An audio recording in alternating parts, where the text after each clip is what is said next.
Әртүрлі уақытта әлем ғалымдары бірнеше рет адамдармен тәжірибе жасады. Олардың көпшілігі шынымен қатыгез болды.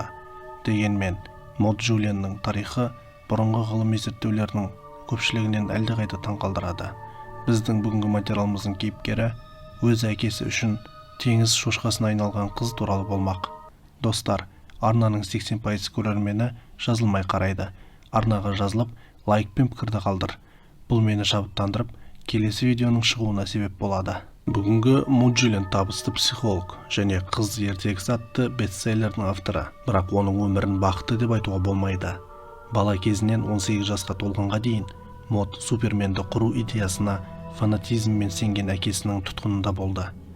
Бұл әйел біздің әлемнің қорқынышты әділетсіздігімен, қатыгездігімен бетпе-бет келді. Бірақ ол өмір сүруге күш тауып, үйінің қабырғаларында ұзақ жылдар бойы басынан өткен қорқынышты түнді қалдырды. Мод Жюльеннің қайғылы оқиғасы оның туылуынан бұрын басталады. 1936 жылы бай француз Луи Диде 6 жасар Джани есімді қызды сатып алады. Диде мырза Джаниді қатал етіп өсіреді, ал қыз кәмелетке толған кезде оған үйленеді. Бұл неке Диденің ниеті туралы әртүрлі теорияларды білдірген, айналасындағылардан көптеген сұрақтар туғызды. Бірақ оның шынайы мотивтері ең жабайы болжамдардан әлдеқайда нашар болды. 1957 жылы Луи мен Джанидің Мод есімді қызы болады. Диде мырза Францияның солтүстігінде Дюнкерктен алыс емес жерде шағын жылжымайтын мүлік сатып алып, отбасын сол жерге көшіреді. Рас, ерлі-зайыптылардың өмірі ертегідей болған жоқ. Луи әйелі мен қызының әл-ауқатына қызығушылық танытпады. Ол идеалды адам құру идеясына құмар болды.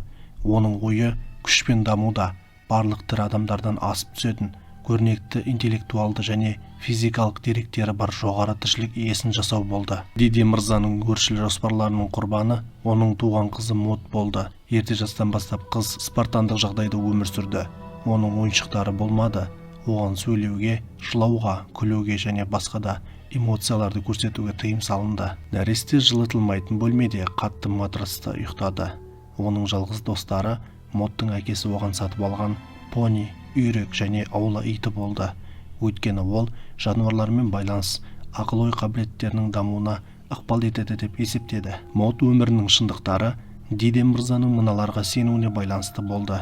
Супермен, атап айтқанда, феноменальды интеллектке ие және феноменальды физикалық дамуы кем емес адам. Өзінің дұрыстығына сенімді болған Луи Диде өз тәжірибесін бастап бүкіл өмірін соған арнады. Мод есейген сайын әкесінің үміті де артты. Жыл сайын ол оны ұстау шарттарын күшейтті. Қызға кем дегенде дәмі бар кез келген тағамды жеуге тыйым салды. Баланың диетасының негізгі бөлігі ашытылмаған пісірілген күріш немесе шикі көкөністер болды. Қатаң диетадан басқа, Мод әкесінің өмірінің басқа да қатыгез ережелерін сақтады. Жеке гигиена үшін оған тек бір шаршы дәретхана қағазы бөлінді. Балаға аптасына бір рет және тек мұзды сумен душ қабылдауға рұқсат етілді. Және бос уақыт туралы сөз болған жоқ еді. Мод 5 жасқа толған күні Диде мырзаның қызына жаңа міндеттер беруге мүмкіндік болды. Бұдан былай бала күні бойы уақытын оқуға арнады. Қыз әкесінің бағдарламасына музыка сабақтары да кірді. Әкесі Модтың әлемдегі барлық аспаптарда ойнауды үйренуін қалады. Сондай-ақ бала күніне бірнеше сағат семсерлесумен, атпен жүрумен, велосипедпен, гимнастикамен және жүзумен айналысты. Мод Жюльен өзінің өмірбаянында оқырмандар мен ата-анасының велосипед тебуді қалай үйреткені туралы естеліктерімен бөлісті. Олар менің жаттығу велосипедімнен қосымша дөңгелектерді алып тастады. Анам мені тұрақсыз құрылысқа отырғызып, велосипедті еңіс жолымен қатты итеріп жіберді. Мен құладым, тіземді жұлып алдым, жыладым. Бірақ олардың мызғымас жүздерін көргенде мен үнсіз қалдым. Анам үнсіз маған жақындап, мені велосипедке отырғызды. Жаттығу мен тепе-теңдікті сақтауды үйренгенше күні бойы жалғасты. Айтпақшы, Модтың анасы қызын тәрбиелеуге Диде мырзаның өзінен кем емес атсалысты. Бәлкім Джани оны бала кезінде қорлағандықтан сынған шығар. Немесе ол жай ғана оның нанымдарымен бөлісті. Және сонымен бірге жоғары жаратылысты жасауды армандады. Қалай болғанда да ол Луи Диденің бұйрығын орындаушы болды. Яғни Модтың тұрақсыз велосипедін таудан төмен итеріп, жүзбейтін баланы мұзды судың терең бассейніне лақтырып, түн ортасында оятып, оны жаттығуға жіберу болды. Әрі қарай Модтың оқиғасы одан сайын қайғылы болды. Диде мырза білім берудегі оның барлық қатал әдістері жеткіліксіз деп есептеді, және ол өз қызына эксперимент жүргізе бастады. Мод ток разрядтарын жүргізетін электр кабелін ұстауға мәжбүр болды. Оның пікірінше, мұндай эксперименттер оның физикалық күші мен төзімділігін күшейтуі керек деп санады. Сондай-ақ Луи Диде қызының сөйлесуіне тыйым салды, аш қалдырды, ішуге рұқсат бермеді. Кез келген тәртіпті бұзғанда қатаң жазаланды. Мод 9 жаста болғанда, оның әкесі диетаны әртараптандыруға шешім қабылдайды. Енді әрбір тағам вискидің кішкене бөлігімен немесе бір стақан шараппен бірге берілді. Диденің айтуынша, бұл организмнің дамуына ықпал етеді деп сенді. Луи Диде қызының қорқынышына көп көңіл бөлді.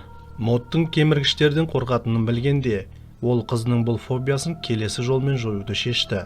Ол баланы түн ортасында үнемі оятып, тіпті аяқ киімін киюге мүмкіндік бермей, оны қараңғы және салқын жертөлеге апарып, баланың қозғалысын бақылап, тарсыл арқылы тышқан немесе егеуқұйрықты сол арқылы шақырып қыздың қорқынышын сынайды. Кейінірек Диде мырза Модты жертөлеге жібермес бұрын оған қоңыраулы жемпір кигізеді. Бұл әдіс баланың қоңырау шалу арқылы жек көретін кеміргіштерді шақыру үшін қозғалмауын қамтамасыз етті. Қазірдің өзінде ересек Мод Джулиан өз кітабында жазғандай, ол кезде қатты қорқып өлгісі келгенін есіне алады. Сол қорқынышты жертөледе тұрып, мен Құдайдан бір ғана нәрсе сұрадым. Ол өлім, деді Мод. Модтың әкесінің сынақтары қорқынышты болды, бірақ олар оны өмірдің кез келген шындығына бейімделуге үйретті. 16 жасында қыз әкесінің көптеген тыйымдарын айналып өтуді үйренді. Ас үйден дәретхана қағазын, дәмді тағамдарды үнсіз ұрлап, түнде терезеден шығып серуендеп, еркіндіктің таза ауасымен тыныстады. Модтың ата-анасы оны ешқашан ұстамады, бірақ олар оның әрбір қимылын мұқият бақылап отырды. 1973 жылы Модтың әкесі аздап әлсіреп, қызына музыка мұғалімі Монсе Молин есімді адамды жалдауға мәжбүр болды. Тәлімгер шәкіртінің үйіне алғаш рет келгенде, оны қатты таңғалдырды. Арық әрі үрейлі бала, Модтан мүмкін емес нәрсені талап ететін фанат ата-ана және Диде мырзаның отбасында билеген толық үмітсіздік атмосферасын көрді. Содан кейін Молин музыка сабағын Модқа өз үйінде беруге көшті. Модтың тарихын біліп, ол оны музыкалық аспаптардың шағын дүкеніне жұмысқа орналастырды, және бұл қыздың жаңа өмірінің бастамасы болды.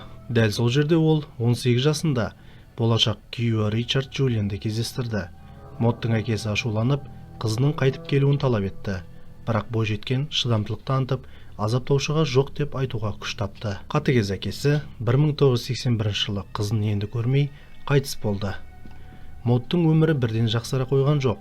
Қыздың қарым-қатынас жасау дағдысы жоқ, қоғамда өзін дұрыстауды білмеген, жастайынан дұрыс тамақтанбау, алкогольді ішімдік ішу бірнеше созылмалы ауруларды тудырды. Оны емдеуге жылдар қажет болды. Айтпақшы, күйеуі де сүйіктісінің өткені туралы шындықты бірден біле алмады. Қыз оған әкесі қайтыс болғаннан кейін ғана өз тарихын айтып берді. Ал 2019 жылы Мод Джулиан өмірбаянын жариялау арқылы бүкіл әлемге тағдыры туралы айтуды шешті. Оның көшірмесін әйел анасына сыйлық ретінде жіберді. Алайда Джанин ешқашан өз қызының өмірін құртқанын мойындай алмады. Бақытымызға орай, Мод Джулиан әлі де өмірден өз орнын тауып, өткенді артқа қалдырды. Бақытымызға орай, Мод Джулиан өмірден өз орнын тауып, өткенді артта қалдырды. Ол психолог мамандығын меңгеріп, адамдарға психологиялық білім алуға көмектесе бастады. Модтың жеке өмірі де жақсы болды. Ол Ричардпен бірге 2 қызды тәрбиеледі. Олардың балалық шағы анасының басынан өткеннен түбегейлі өзгеше болды.